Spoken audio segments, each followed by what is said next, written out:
नमस्कार मंडळी, आज आपण चुलीवर लाल मिरचीचा ठेचा बनवणार आहे। त्यासाठी मी ते 1 ते 2 पळी तेल, त्यामध्ये आपल्याला काही हे इन्ग्रेडियंट घालून घ्यायचे आहे। त्यामध्ये लाल मिरच्या घेतलेल्या आहे। लाल मिरच्यामध्ये 10 ते 15 मिरच्या घेतलेल्या आहे।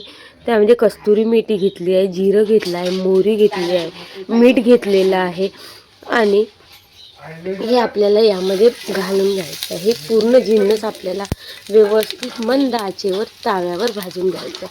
त्याच प्रकारे मी इथे 4 कांदे घेतलेले आहे, या मध्यम आकाराचे कांदे घेतलेले आहे आणि एक लसूणचा गठ्ठा घेतलेला आहे। तो आपल्याला निव्यावर भाजून घ्यायचा आहे। या प्रकारे निव्यावर भाजून घ्यायचं आहे आणि हे आपल्याला छान असे भाजून घ्यायचे आहे।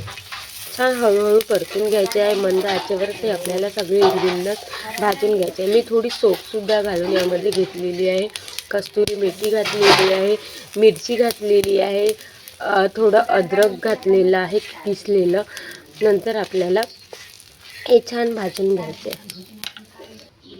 त्याचप्रमाणे आपल्याला ही इथे तीळ घेतली आहे। मी 4 ते 5 चम्मच तीळ घेतले। ते तीळसुद्धा यामध्ये आपल्याला घालून घ्यायचे आहे। तुम्ही ऐवजी शेंगदाणे सुद्धा घालू शकता। हे वाटण तुम्ही वाट्यावर सुद्धा वाटून घेऊ शकता किंवा मिक्सरमध्ये बारीक करून घेऊ शकता। इथे आपले कांदे आणि लसूण भाजून झालेला आहे। त्याचप्रकारे हे सुद्धा इन्ग्रेडियंट भाजून झालेलं आहे। आता आपल्याला मिक्सरमध्ये हे बारीक करून घ्यायचं आहे। आपल्याला हा अर्धा लिंबू सुद्धा यामध्ये पिळून घ्यायचा आहे आणि मिक्सरमध्ये वाटून घ्यायचा आहे।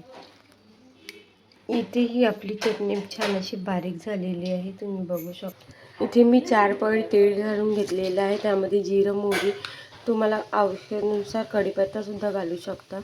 ही चटणी आपल्याला पूर्ण यामध्ये घालून घ्यायची आहे आणि 2 मिनिट परतून घ्यायची आहे। इथे एकदम टेस्टी आणि झणझणीत आपला असा ठेचा रेडी झालेला आहे।